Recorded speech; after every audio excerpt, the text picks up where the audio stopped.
the silent superheroes of healthy soil, champions of the vermicompost, who, with the right conditions, turn scraps into the black gold gardeners' dreams are made of. It's a style of composting that can be done in any space, big or small, and costs very little to get started. Welcome to the first video of my vermicomposting series, where I help you get started with vermicomposting and answer your questions along the way. Today's video is all about starting a simple vermicompost, the single tote method.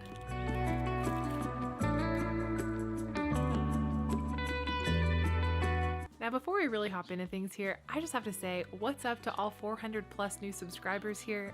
Hello, Amanda from Nova Scotia, Lika from Holland, Anita from Bulgaria. This is so cool. I love knowing where you guys are tuning in from. So tell me, my friend, where are you watching from? And what should we do to celebrate our next milestone of 5,000? I don't know. Tell me what you guys think in the comments down below.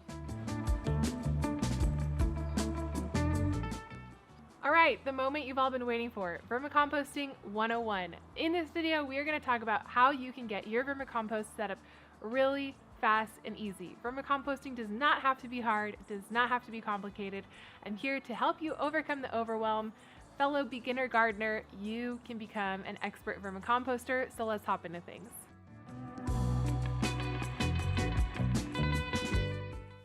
So first up, you're going to need something for your worms to live in, bedding. Today I'll be using some soil, but you can use compost, Svegan peat moss, cocoa coir, anything that would be a good substrate.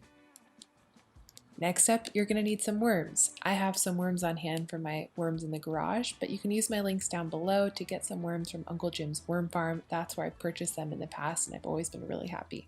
Next up, you're also going to need some source of carbon. I'm using leaves because it's what mimics nature, but you can use anything from shredded up grocery bags to shredded up packing paper to cardboard, anything that's been dried up basically.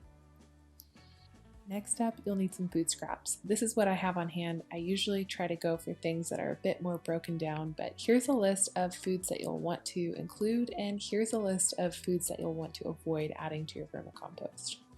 You'll also need some form of grit, which is why I've got coffee grounds with us today. It's a great source of grit. You can also use eggshell or oyster shell. And last up, you will need a bin of some kind. There are so many different ways to vermicompost, but for today's video, I want to show you just a really simple one that you can do in just any old storage tote, so we're using this one.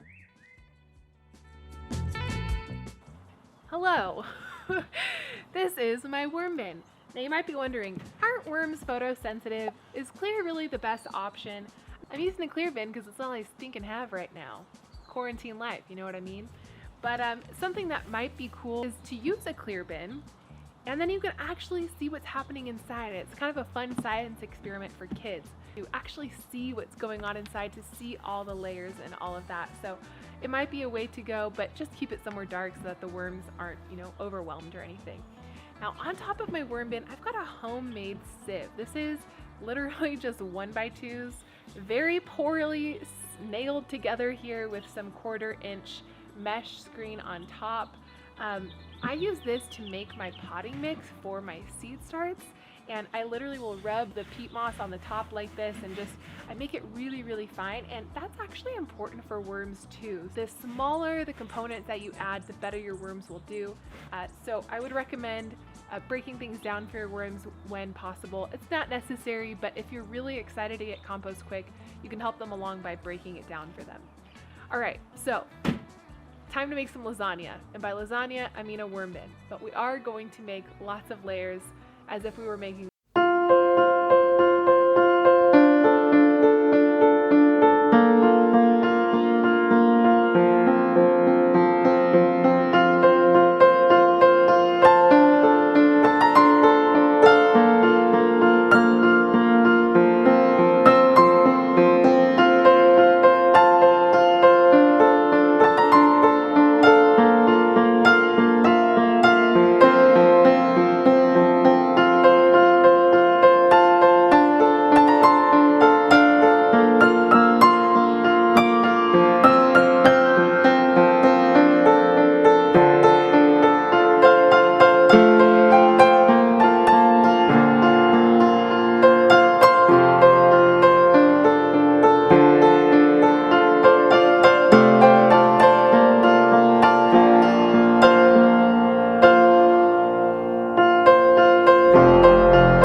pushing this banana out of the peel, I'm helping the worms be able to break this down just a little bit easier.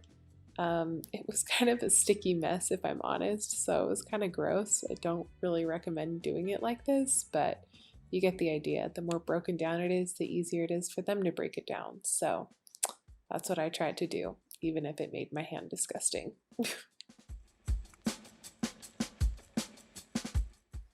Here I am just using my homemade sieve to add another layer of bedding, another layer of leaves. Make sure you take out any Trader Joe's receipts.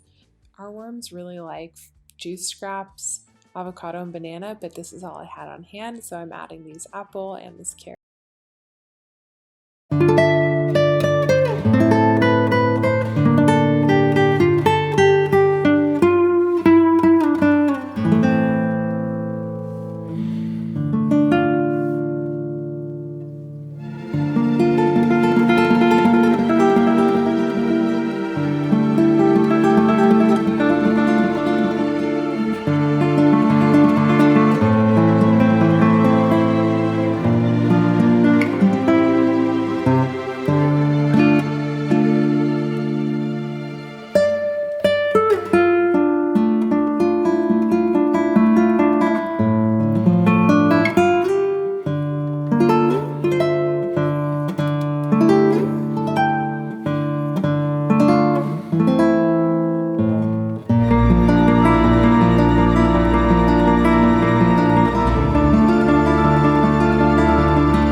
To know how to troubleshoot just a little bit here in the beginning. We're going to go nosedive into troubleshooting more issues later, but just in the beginning, I want you to know that the texture and the moisture in your bin should be that of about a wrung out sponge.